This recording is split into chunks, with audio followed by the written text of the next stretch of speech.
väga oluline nagu siis ütleme siis siuke pöördumine kõigi teiste poole ka, et ei see räpivärk ja musavärk ja artistivärk ei ole nii fucking glam, kui kõik arvavad.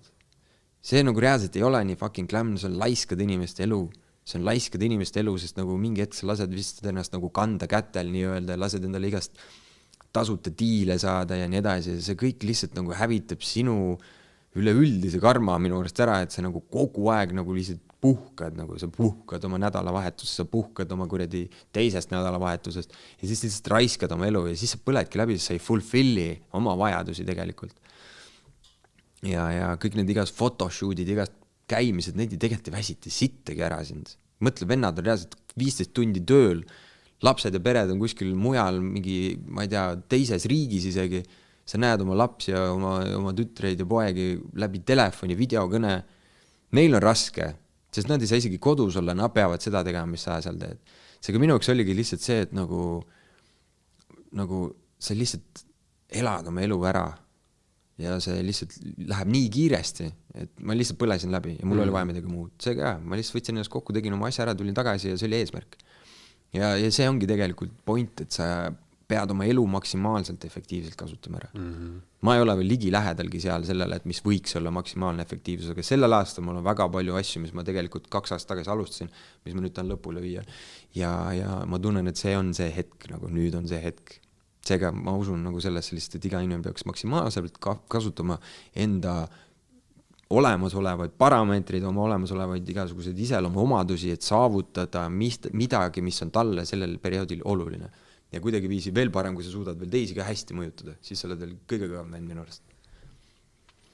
Parim versioon iseendast, et see on hästi klišeeline asi, aga klišeedel ongi see point, et need ongi vastavad tõele.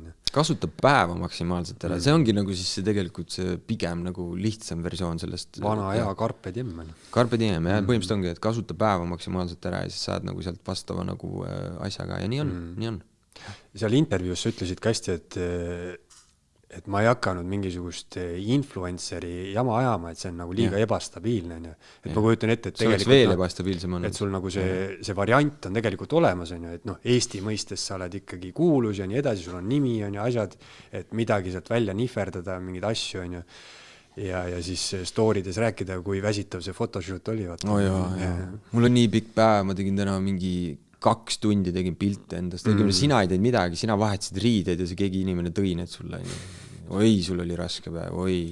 See on tõsi, jah. Või siis sul oli nii pingeline, sa pidid valmistuma üheks esinemiseks. Mida sa teed, sa valmistud? Sa lihtsalt lähed sinna ja mingi närvitsed seal nagu lihtsalt mingi suvalist inimeste peale, kes seal kõnnivad ringi.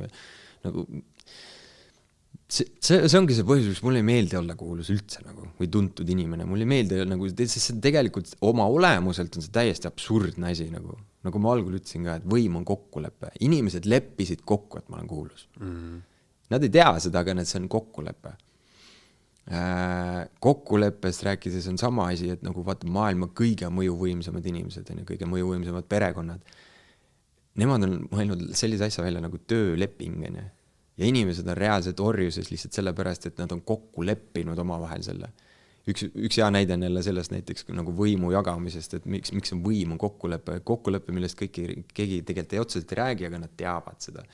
See on ka kuidagi, nad on omavahel ühendatud. On näiteks see, et mingisuguses Ameerika osariigis oli päris mitmed, võib-olla isegi kõikides oli kanep ja muud igast narkootilised ainult täielikult keelatud ja kõik, kes sellega vahele jäid, kas müümisega või siis kasvatamisega või tootmisega, pandi vangi. Kõik need istus mingi kansa pärast seal vangis, oli meeletu hunnik inimesi lihtsalt, kes vangi pandi. Ja siis lihtsalt mingid vanad mehed otsustasid, et nii, et nüüd oleks kasulik meie osariigile see, et me teeksime legaalseks selle, kasvatada võib ja võid isegi nagu mingil määral kanda kaasas, enda tarbeks võid kasvatada ja nii edasi. Ja kõik need inimesed, kes vangi oli pandud, lasti lahti.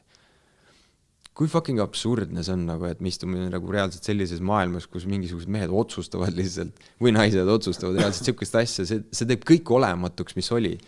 Seega samade otsuste põhjal sa ei saa mitte kunagi diskrimineerida kellegi tegu või olu, sellepärast, et see kokkulepe võib muutuda. Inimesed võivad otsustada, et see käitumisnorm on täiesti tavaline. Seega nagu shut the fuck up ja lihtsalt ela ära, tee oma nägu, et sinu mingi arvamus on ülioluline praegu. See ei ole. Mitte miski ei ole. Sa pead lihtsalt oma elu mängeldes läbi laveerima sinna oma eesmärgi suunas, kus sa tahad ja lihtsalt ignoreerima fakti, et üks hetk võib see kõik kokku kukkuda, sest keegi lõpuks ütleb, et elu ei ole enam mäng. Eesti Esu.